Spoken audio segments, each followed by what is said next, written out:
Dan Patrick Show brought to you by TireRack.com, the way tire buying should be. Gary Danielson, CBS Sports, lead college football analyst. He was on the call with Brad Nessler, Army, Navy. I wanted to have you on. Biggest reason I wanted to tell you did a great job. Wow. It was a great call with you and Brad. You captured it. And I wanted to tell you that. Well, that's really nice. We got a text, Brad knows these guys better than I do. We got a text from Coach Krzyzewski during the game saying how much he enjoyed and that we were capturing it. So you two great minds think alike on this one, you know. He probably didn't like the ending, though, since he went to West Point. Hey, you know, there's a lot of pressure doing that game. I've done every major, rivalry game there is. Texas, Oklahoma, Auburn, Alabama, UCLA, national championship. You just want to do it right. You know what I mean? I mean, though I feel such great vibes about those players. They have to be full-time students, full-time, cadets, and then they got to play football on top of that. And the first time I did it, I was really nervous. And I was doing it with Vern, and I told Vern, Vern, I don't know, I'm not familiar with this. And we interviewed a player the first time I was there, Dan. We went and visited. And the first player we interviewed said, guys, I love you. I grew up watching SEC football. We always watch SEC. Here's the only thing we ask. Don't grade us on a curve. I went, man, how cool is that? A guy's saying that because those guys love playing football. But trying to call a perfect game, it's like trying to play a perfect game. You can't. Right. Oh, I messed up. There's no doubt. Yeah, I think when Heidenreich scored, I think I called him Eric Heidenreich because Eric Heiden, I just went with I just flew it together, I think Brad got it right. I don't think I did. But yeah, I get nervous. I don't get nervous for anything. I never got nervous when I played. I don't get nervous for other games. Don't get nervous talking to important people, but I want to give the game its due. That's really what I try to do. And it's the one game, I think it's a standalone game, where the pictures are more important than anything that's said because you're trying to capture what you don't need to capture because we get to see it with you. God, I had a big sign on my board, my monitor, don't talk too much because of what you just said. Our producer, Craig Silver's done it forever. I think we've done now 16 of these together. Steve Milton, our director, also directs, the Masters golf, and our crew's out there with the march on, the whole thing. I mean, all of them love doing this game, but it's a big commitment. You got president coming in. I interviewed President Obama, and I have in the past interviewed President-elect Trump, and then he was in the booth next to us. So you can feel it. I mean, you can feel it, and it looks like, and I don't know, Dan, you can help on this. They might be losing the standalone part of this game. Absolutely. Yeah. I know, and it's, boy, I was wanting to knock on the bulletproof glass next to Trump and say, hey, why don't you just pass a law? It seems like you can do this, that there can be no other game in the afternoon but this game, Army-Navy. That's a good idea, but you're right. Because of the extended playoffs, I think that they're going to encroach on Army and Navy. This might be the last weekend, the last year that it's a standalone game. Let me ask you about the other news on Saturday. Travis Hunter winning the Heisman. But if you're a GM or a coach, how are you using him in the NFL? I would use him the way they used Dion back when he played.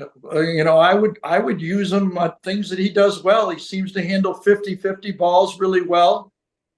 He plays defense well. I don't see why he can't, in modern football, play 15 important snaps in the game at corner or covering the slot, or more. Excuse me, I wanted to flip it. Play regular defense. I'd use him at corner. and then play maybe 10, 12 plays on offense when you need him in the red zone. He seems to be up for it. And I don't see why, first of all, more players can't do that if you use them smartly. And I think, his coach was the best at it back in the day. With the playoffs going on and the transfer portal coinciding with this, how did the grown-ups not see that this could be a problem? Well, you saw, I heard you talking to Russ Tucker, with Bro Pravula. I don't quite understand the whole mechanics of why Bo has to leave the team, why he can't enter the portal, tell the coach or team that wants them. We don't know who it is. It might be IU for all we know where he's going to go, right? It might be an important team down the line.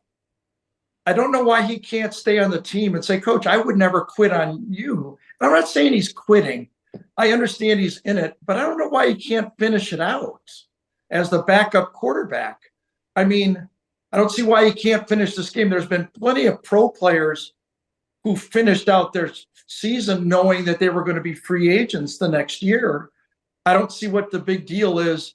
Is it the fact that he has to sign an NIL now? I would look right at the coach and go, why would you want me if I'm willing to leave the team I am on now, a team that can win the championship? You shouldn't want me if I want to do that. So I don't quite get it. I think the SMU quarterback has decided he's going to be in the portal, and he's playing it. Ohio State has 7 guys in the portal that are playing in the game. I don't know why Bo has to leave. And he's a good player, by the way. Yeah. A very good player. But I don't know why he has to leave now. I'm sure if his parents were here, they could explain it, but I don't understand it. You bring up a great point. If I'm transferring to your school and you want me to give up on my team who's in the playoffs Right. and could win a couple of games, like, is that the kind of guy that you want on your team? But I was told, though, Gary, these coaches are saying we don't want you to risk getting hurt. Yeah, too bad. Too bad. I get hurt. I mean, I could get hurt in spring ball with you. I don't get it. I hope that's the advice I'd be giving my son. But again, there's always more things. Remember early in the year, we were talking about the UNLV quarterback, quit on it, and that was more complicated than the story that we were led to believe. I mean, his head coach at Holy Cross came up and said he turned down $500,000 to go to UNLV. And then, so there's more pages all the time than we know. But I don't know. I love college football. It's funny. I got my Purdue jersey in the back. My team didn't do so good this year, but I wasn't great in college. I never really caught it. I wasn't as disciplined as I was when I got in the NFL. I wasn't as disciplined when I had a family and I knew kids were on the way. I was much more dedicated, to it. But I hope he doesn't regret this, because I've regretted the way I played. Still feel like I let a lot of my teammates down at Purdue, and I regretted that my whole life. Give me the surprise this opening weekend of the college football playoffs. I think IU has a shot against Notre Dame. I know they're good, but I've seen IU up close. We saw Notre Dame against USC. This is not a great USC football team, and that was not a great home field advantage. They played them pretty good, an interception at the last end.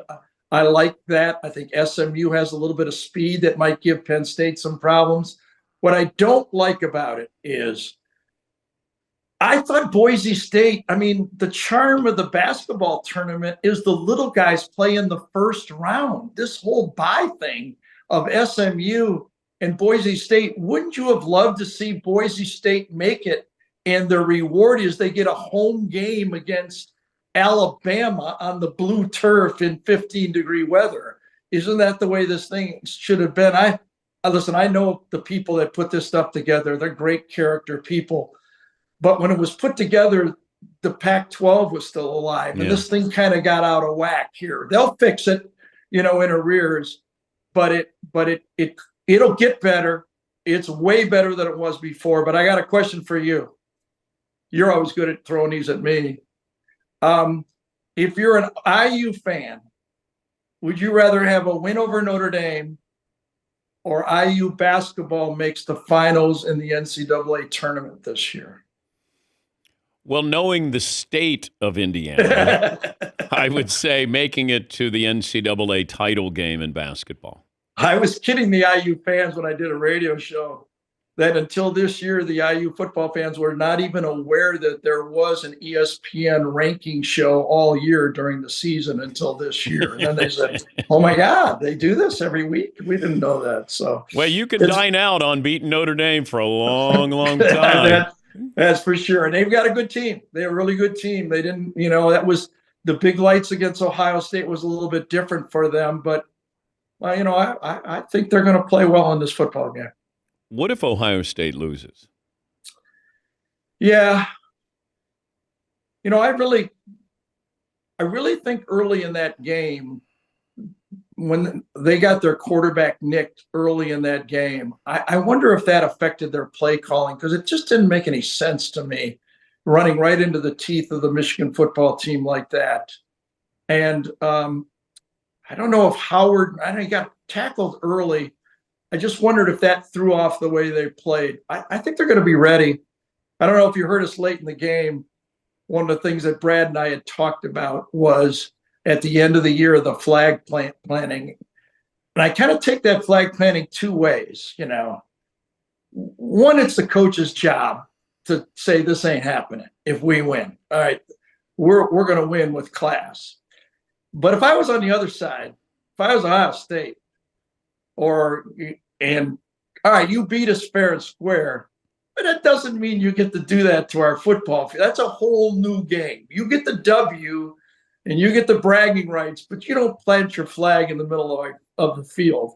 And that's why we ended up our game talking about one thing we know about Army Navy.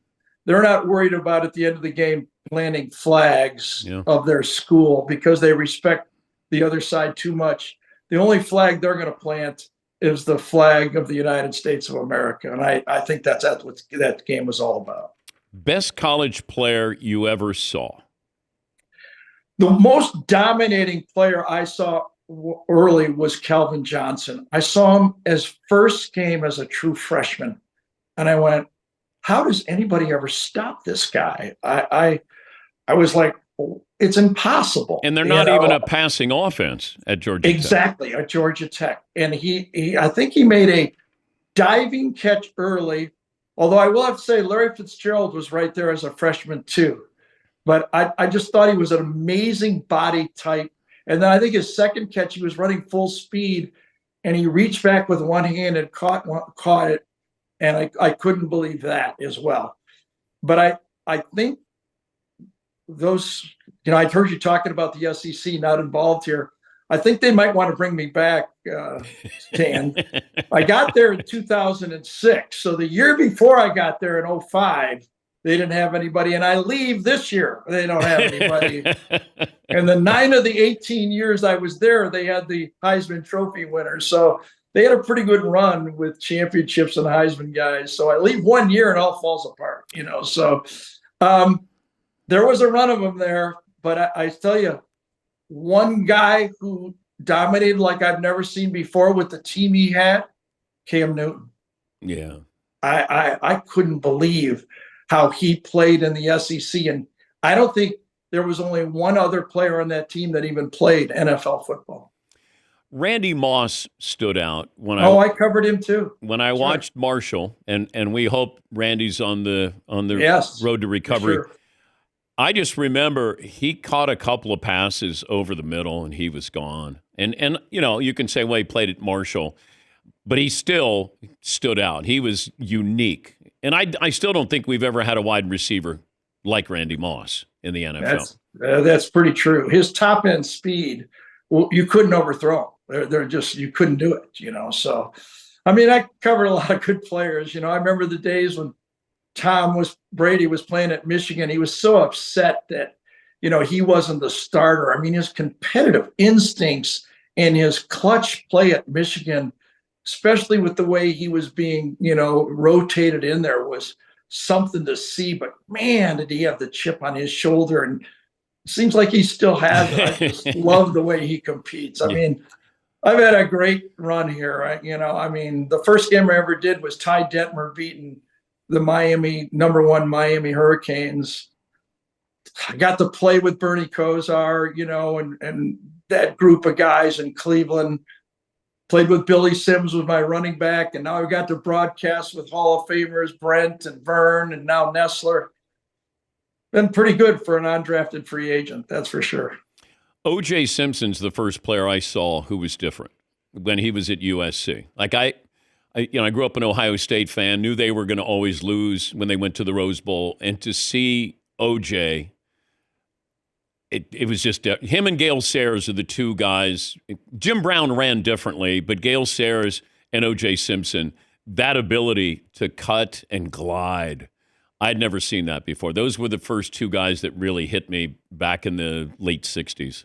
Two great ones. I'll tell you, I was not aware, by the way, that in your Heisman criteria voting is taking a hit was one of the things, because I can show you a lot of my taking hits over the years.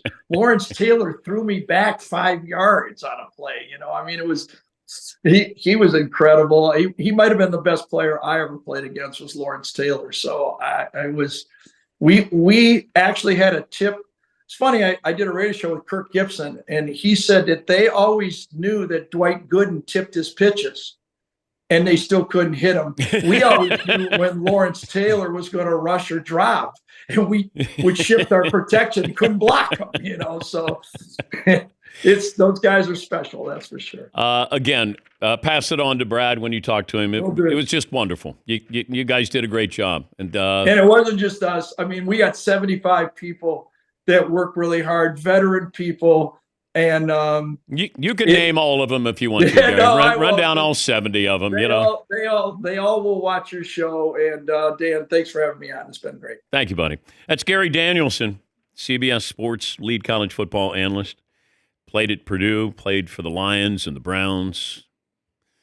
He's been doing it a long, long time. It felt like we had him on during Johnny Manziel's career. It was like every Monday. It'd be like, get Gary on. He just called Manziel.